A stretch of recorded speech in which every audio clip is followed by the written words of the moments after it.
climat global et climat local. Mais qu'est-ce que le climat? Le climat correspond aux conditions météorologiques moyennes qui règnent sur une région donnée, et ce durant une longue période. Le réchauffement climatique est en cours. Ce dernier est dû en grande partie à l'action des gaz à effet de serre atmosphériques. Si ces gaz peuvent avoir des origines naturelles telles que les volcans ou encore simplement l'évaporation de l'eau, ce sont les gaz d'origine anthropique qui dérèglent le plus le climat. Divers secteurs d'activité polluent en émettant des quantités non négligeables de gaz à effet de serre. Les plus importantes sont notamment les industries, les transports et l'énergie, ou encore l'élevage. Oui, nos vaches pètent du méthane. Dans l'ensemble, les gaz d'origine anthropique les plus impactants pour l'environnement sont le protoxyde d'azote, le méthane et le dioxyde de carbone. Nous savons que les changements climatiques locaux ne sont pas détachables de ce qui se passe à l'échelle mondiale. Les gaz à effet de serre les plus impactants sont ceux qui restent assez longtemps dans l'atmosphère. Ils sont alors brassés et mélangés dans cette dernière à l'échelle mondiale. Prenons pour exemple la concentration de CO2 atmosphérique qui était mesurée à 270 ppm au milieu du 19e siècle. Suite à une forte accumulation liée à la démocratisation des transports dans un processus de mondialisation, aujourd'hui, cette concentration s'élève désormais à 400 ppm. Les actions de l'un se répercutent sur le territoire de l'autre, d'où la nécessité d'agir local, car c'est pensé global. L'Europe, durant ces 2 dernières décennies, le réchauffement climatique se fait sentir. Il se manifeste dans les courants atmosphériques par des masses d'air de plus en plus chaudes remontant du Sahara et des masses d'air de moins en moins froides descendant de l'Arctique. Ces évolutions engendrent une hausse générale des températures sur le territoire européen pouvant atteindre jusqu'à 2,5 degrés Celsius par rapport aux années 70. L'augmentation globale des gaz à effet de serre questionne aussi sur des conséquences plus locales. Ici, l'intérêt est porté à une échelle régionale, celle de la Nouvelle-Aquitaine. En Nouvelle-Aquitaine, comme dans le reste du sud de l'Europe, la présence des gaz à effet de serre occupe un rôle non négligeable dans l'augmentation des températures. D'ici 2100, une hausse moyenne de 2,5 degrés Celsius sera attendue. En parallèle à ces émissions, des poussières et particules toxiques sont également rejetées. Ces émissions se concentrent en des zones géographiques proches de leurs sources de rejet, ce qui peut localement impliquer des risques sanitaires. Au niveau de la Nouvelle-Aquitaine, entre 1959 et 2016, la température moyenne a grimpé de 1,4 degré avec une forte accélération sur ces dernières décennies. Ces changements sont vecteurs de différents impacts locaux. Parmi eux, érosion côtière, périodes de sécheresse et de précipitations extrêmes plus fréquentes. La Nouvelle-Aquitaine, avec ses 270 km de littoral, du nord de la Gironde jusqu'à Hendaye, est concernée par la problématique du recul du trait de côte. Cette altération est intensifiée par l'augmentation de la fréquence et de l'intensité des intempéries côtières, marqueurs du changement climatique. L'érosion du littoral menace aujourd'hui les villes côtières ainsi que les activités touristiques qui y sont associées, très présentes dans la région.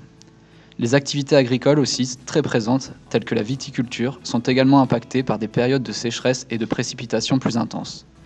Il est ainsi légitime de s'interroger sur la durabilité de certaines de ces activités à échelle locale et sur les conséquences économiques du changement climatique pour la région. De se poser les bonnes questions et d'apporter des solutions concrètes, il convient dans un premier temps de bien cerner la notion de climat, qui de manière générale constitue une approche statistique de la météo et des divers phénomènes météorologiques sur une échelle de temps d'1 à plusieurs décennies. Ainsi, lorsqu'on parle de climat, on cherche généralement des variations régulières ou irrégulières quant à la récurrence d'événements extrêmes.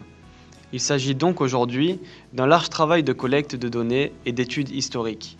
À terme, l'exploitation de ces données permet aux scientifiques de modéliser différents scénarios d'évolution du climat pour les décennies à venir en fonction de différents paramètres, dont notamment nos émissions en gaz à effet de serre. Selon les rapports du GIEC, dans les grandes lignes à l'échelle planétaire, 3 grands types de scénarios sont retenus. Un premier optimiste, le RCP 2.6, un autre pessimiste, le RCP 8.5, et un dernier intermédiaire, le RCP 4.5. Le scénario optimiste limiterait le réchauffement planétaire à 2 degrés Celsius d'ici 2100. Ce scénario implique une forte politique de réduction des émissions de gaz à effet de serre à l'échelle planétaire et donc des actions concrètes et drastiques en faveur de la préservation du climat et de l'environnement. Le scénario intermédiaire consiste à stabiliser les concentrations en CO2 à la fin de ce siècle. Enfin, le scénario le plus défavorable, dit du laisser-faire, ne présente pas de politique de réduction des émissions de gaz à effet de serre, augmentant de fait les rejets au fil des années, intensifiant d'autant plus les effets du changement climatique.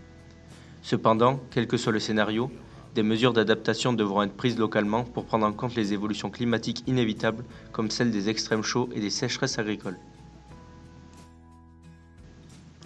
Ainsi, la mise en place d'une gouvernance climatique globale permettant de mettre en œuvre des consensus internationaux de réduction des émissions de gaz à effet de serre est essentielle. Cependant, les inégalités internationales fortes et les intérêts de croissance des différents pays font frein à des actions drastiques en faveur de la préservation du climat.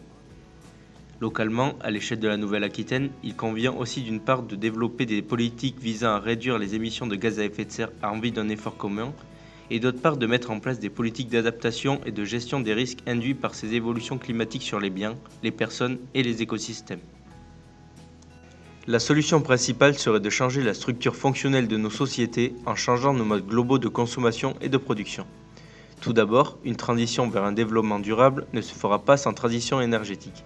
Il faut donc basculer le plus rapidement possible des énergies fossiles aux énergies renouvelables. Il est aussi nécessaire de changer nos transports en améliorant et en favorisant les technologies les moins polluantes sur le marché. Il faudra finalement changer notre consommation de nourriture en réduisant notre consommation de viande, qui est consommatrice d'eau, de ressources et d'espace. Il faudrait avant la fin de ce siècle supprimer complètement les émissions de gaz à effet de serre partout sur la planète et même essayer de reprendre massivement du CO2 à l'atmosphère. C'est-à-dire mettre en place ce qu'on appelle souvent des émissions négatives et que l'on ne sait pour le moment pas faire à grande échelle. Il existe aujourd'hui une grande diversité de technologies à émissions négatives, appelées TEN, telles que le reboisement massif, la fertilisation des océans afin d'en augmenter les populations de phytoplancton, la production de biochar, un charbon de bois fabriqué à partir de matières végétales dont le bilan de carbone net est négatif. Il existe aussi la bioénergie associée au captage et au stockage du carbone, mais également le captage direct du CO2 de l'air en vue de le stocker ou de le transformer.